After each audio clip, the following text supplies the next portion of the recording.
Hello, good morning, and welcome to the Moment of Inspiration for Thursday, April 2nd. We are learning Chovos Havavos, duties of the heart, and we're discussing the seven elements that it takes for someone to really trust someone else. And we're up to element number 5. Element number 5, what it takes to really trust in something, is very interesting, that the one he trusts is Misyached b'tchilas havayasu v'gedulo v'yankuso v'neruso v'cheruso v'zaknuso. That the one he trusts, in other words, is under the exclusive care of him from the beginning of his existence. I've trusted that thing always. That person took care of me when I was developing in the womb, in utero, during I was a baby, childhood, youth, adulthood, and on to the end of to old age. That person or that entity was always there for me. There's a history. There's a track record.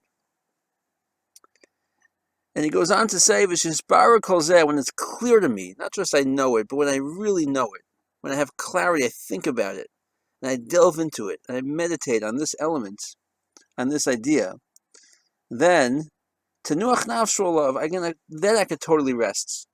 V'yishon alav, and I'll totally rely on him, b'avor masha kadam lo alav, because of the past, because of what I previously received. Masha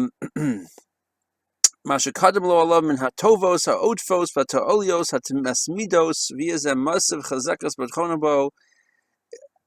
He's been continuously benevolent to me from always, and all the constant favors that I've always received and I presently receive, and this will obligate strengthening one's trust in him. So this is a major point that Chovos Havavos is raising, that there has to be a track record. There has to be a history, because trust is elusive. Even if he loves me, even if he wants to help me, the bottom line is if I don't have a reference point, if I don't have what to base it on, then it's going to be very hard to trust in anything. It's incredible to think about how many times in our lives we have been in trouble. We've been worried. We've been nervous.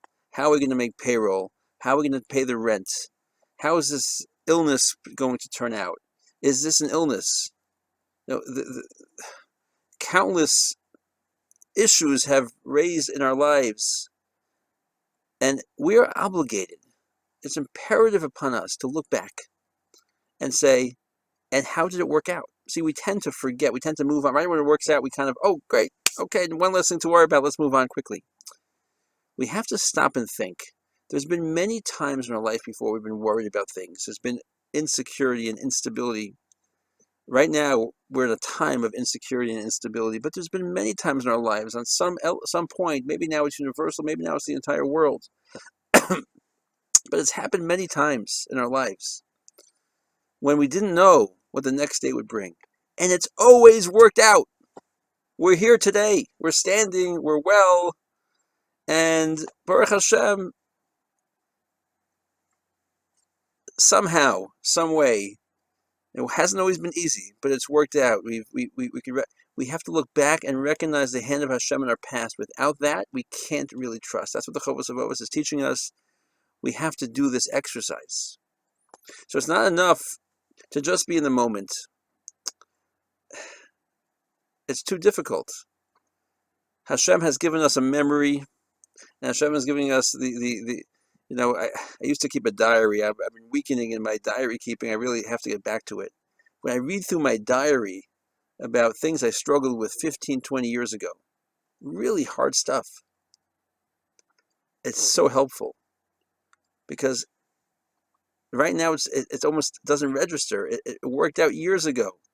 It's but a memory. It's something I have to remind myself about. But I was so nervous at the time. Baruch Hashem, He has taken care of me, and all is good now. So this is a major lesson. We have to look at everything Hashem has done for us always. And really, you can go back generations, our families, and using that toelas, using that methodology, we can come to true trust. And we need that to come to trust any entity. Everyone have a great day. Looking forward to learning with you more soon.